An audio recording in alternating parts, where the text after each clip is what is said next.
I remember waking up that morning. It was June 24th, 99. And I remember it was really busy that day.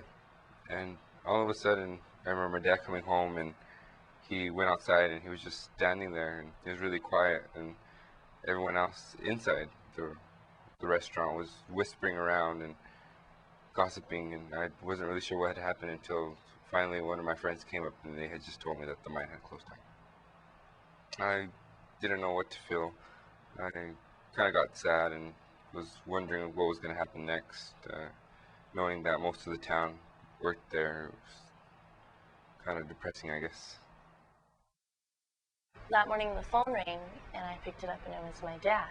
He was calling from the parking lot, and they weren't letting anybody in at the mine because it had been shut down. There were camera crews everywhere, and my dad told me to turn on the television to see if I could see him. And so I turned on the TV, and he was in the background on the phone. It was just a normal day. I got up around 9 or 10. We all went to my grandma and grandpa's, and none of us knew anything yet. It wasn't till the afternoon that we had found out. We were taking my sister to the local swimming pool, and it was about 5 or 6. One of my dad's friends, Lenny, stopped my dad. He was driving down the road and he saw him and stopped. He asked my dad, are you going to go to work today? And my dad said, yeah, I work graveyard.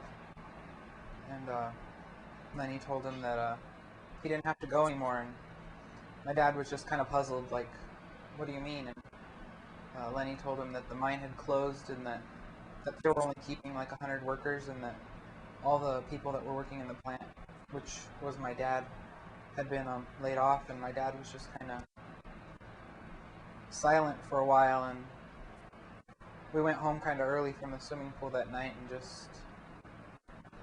was just kind of it went from like a normal day to a day where you didn't know what to say to anybody. That day, after we got out of work, I got home, and then we went down to my mom's that night, and just like normal, just visiting and stuff, and we need to go to work the next day. And then that call came from my supervisor letting me know that not to report in, that they were taking people out of underground and shutting the place down, which was kind of a shock to me, and plus to everybody, to my wife, to my mom, to my dad. First thing that came in my mind was like, nah, this is not happening. And what was I going to do? Granted, I had a craft, a trade of electrical, but still was a shock. I mean, it was a big surprise to me and to everybody. My husband was on B shift. I was 8 months pregnant with my son when they called my husband not to show up for his second shift. It was I think it was around noon because he was going to go in at 2 o'clock. For his B shift was the afternoon shift. And they told him not to show up at work. Me too, Mommy. You gotta sit down. Oh, I felt awful because being pregnant, and at that time that was the only income we had. So it did feel awful. Not knowing what to expect after I had my little boy.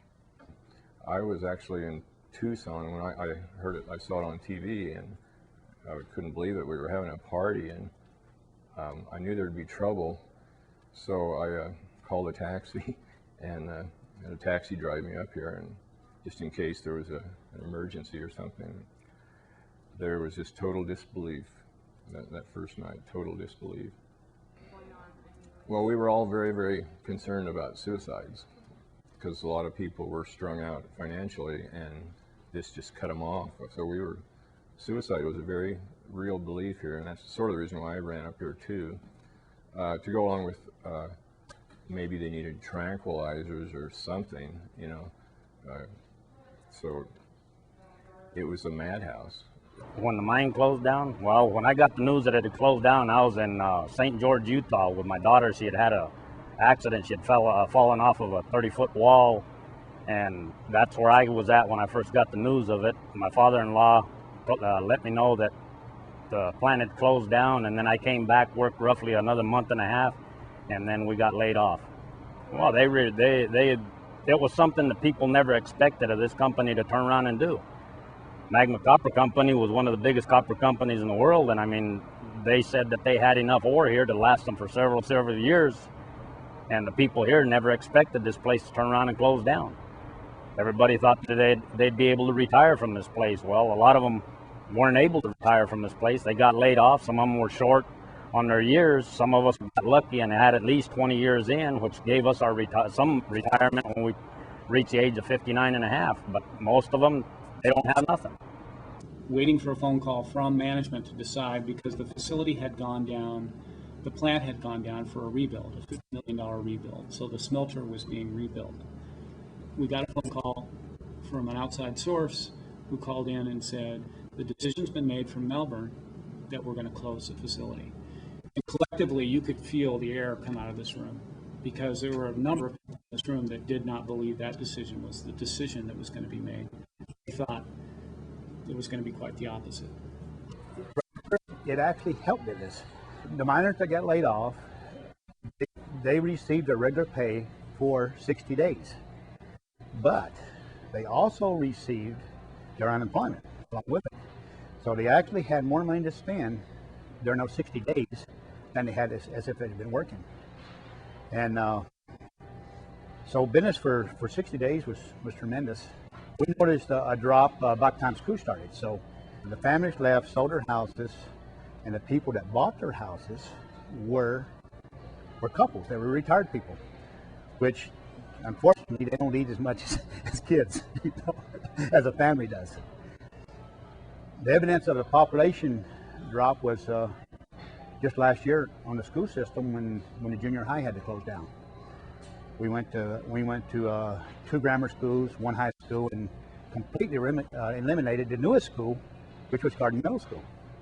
The main focus for me truly is close this facility in a very environmentally protective way, and then work with other people to make it a sustainable and long-living community, because it is a beautiful area. I mean, from just an aesthetic standpoint, it is beautiful here. The people here have a great affinity and a great understanding of how nice it is to live here. And I truly think 20 years from now, we'll be looking at Tucson on the very fringes of San Manuel, and the people who have stayed here and helped to develop this community will have been a part of something that said, there used to be a mine there, and now you can go to a mining museum, or you can go look at where things used to be.